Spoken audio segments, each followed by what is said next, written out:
Fala pessoal, aqui é o seu amigo Cleverson. Hoje a gente vai começar um novo tema aqui no nosso canal. Vamos começar a estudar a radiologia torácica. Nossa primeira aula vai ser a respeito da histologia, porque é fundamental que a gente conheça a histologia do lóbulo pulmonar secundário para conseguir raciocinar com a manifestação tomográfica das doenças pulmonares. Só um exemplo para vocês terem noção do que eu estou falando. Por que às vezes a gente pega um tórax, que a gente acha que está tão alterado que a gente não sabe nem por onde começar, mas a gente nota que parece que tem áreas do pulmão que estão muito afetadas e tem algumas áreas que a gente nota que não parecem estar tão afetadas assim. Vê-se porções do parênquima que parecem estar relativamente poupadas. A compreensão da histologia nessa aula vai ajudar vocês a entender isso. Então vamos lá. Quando um radiologista se depara com um exame como esse que a gente acabou de ver, ele pode fazer uma descrição bastante conclusiva. Não é incomum que a gente veja por aí laudos falando sobre vidro fosco inespecífico, sendo necessário correlação, lesões de caráter indeterminado. Essa é a saída fácil, mas quando a gente raciocina com base na histologia, a gente consegue chegar mais longe. Talvez a gente veja tantos laudos assim, porque em poucas especialidades da radiologia é tão importante o conhecimento da distribuição topográfica das lesões quanto quando a gente está de frente a uma doença pulmonar. A gente pode dividir então essas doenças em grupos como doenças da árvore traqueobrônquica, como as traqueobronquites, doenças do parênquima pulmonar, como as pneumonias intersticiais, doenças do espaço pleural, como o pneumotórax ou empiema, e doenças da vascularização pulmonar, como o tremembolismo. Hoje a gente vai focar especificamente nas doenças do parênquima pulmonar, mas primeiro entendendo a histologia, para depois a gente passar para os descritores de alterações do parênquima pulmonar. Quem lembra das nossas aulas de mama, deve se recordar que lá a gente tem uma unidade morfofuncional que ajuda a gente a raciocinar, que é a unidade de lóbulo ducto terminal. Aqui no pulmão a gente também tem uma unidade morfofuncional, que se chama lóbulo pulmonar secundário. O lóbulo pulmonar secundário é uma estrutura tridimensional, tem mais ou menos 10 a 25 milímetros de tamanho e que é separada dos seus vizinhos por septos de tecido conjuntivo. O que individualiza essas porções do pulmão é o fato que elas estão organizadas com alvéolos, bronquíolos e um soprimento vascular relativamente compartimentalizado. Por isso que a gente vê, algumas vezes, lóbulo pulmonar acometido por uma doença e logo ao seu lado um lóbulo pulmonar praticamente normal, porque eles são relativamente independentes em termos de entrada de ar e de vascularização. Agora vamos entender da anatomia macroscópica até microscópica. Imaginemos que nós temos uma radiografia de tórax, vamos individualizar então um dos pulmões. Temos que lembrar sempre que a árvore traqueobrônquica vai se ramificando da porção central para a porção periférica, gerando ramos cada vez mais estreitos. Esses ramos chegam uma hora numa determinada porção do parênquima pulmonar que é relativamente independente das demais. Essas porções vão ser separadas umas das outras por septos de tecido conjuntivo. Então, a parte rosa aqui são essas porções compartimentalizadas do pulmão, o lóbulo pulmonar secundário, e o verde são septos de tecido conjuntivo que os separam. O que torna essas unidades relativamente independentes é o fato de ter seu próprio conjunto de alvéolos e o próprio soprimento vascular. Nesse meu esqueminha aqui, cada uma dessas bolinhas pretinhas que vocês veem é um alvéolo. Tá na cor preta para vocês lembrarem que é cheio de ar, hipertransparente, é como a gente vai ver na tomografia, mais escuro.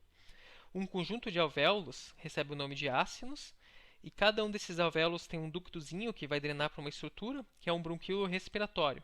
Bronquíolo respiratório, então, é um bronquíolo de pequeno diâmetro, em geral não é visto na tomografia, porque a gente não tem resolução suficiente para isso, mas é a porção da árvore traqueobrônquica, da árvore respiratória, que vai receber os alvéolos e seus respectivos ductos. No lóbulo pulmonar secundário, as arteríolas sempre chegam na porção central. Então, junto com o bronquíolo que está nutrindo o lóbulo pulmonar secundário, vai correr uma arteríola.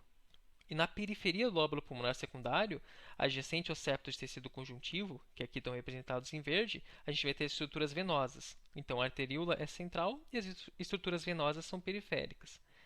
E temos também uma outra estrutura que é o suprimento linfático. O suprimento linfático corre também na periferia, junto com as vênulas, mas nós também temos um componente centrolobular.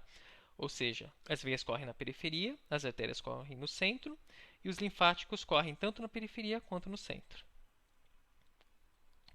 Agora vocês vão ver alguns termos que são muito escritos nos livros de referência.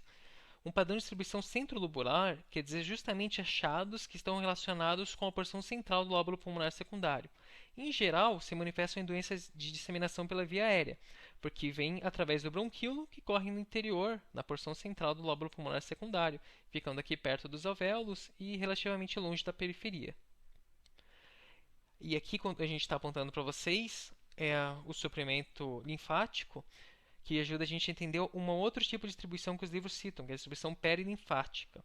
Como os linfáticos correm tanto na periferia do lóbulo pulmonar secundário quanto na porção central, as alterações de natureza perilinfática vão se manifestar tanto na porção marginal quanto na porção central do lóbulo pulmonar secundário. Agora vamos voltar para aquela imagem que abriu a nossa aula. Se vocês verem aqui, a gente lembra de ter visto essas porções aqui que não estão tão alteradas assim do parênquima, que ajudam a gente a ver macroscopicamente como é um lóbulo pulmonar secundário. Se você for medir, cada uma dessas estruturas tem aproximadamente 15 a 20 milímetros de diâmetro e está circundada por regiões mais alteradas do parênquima.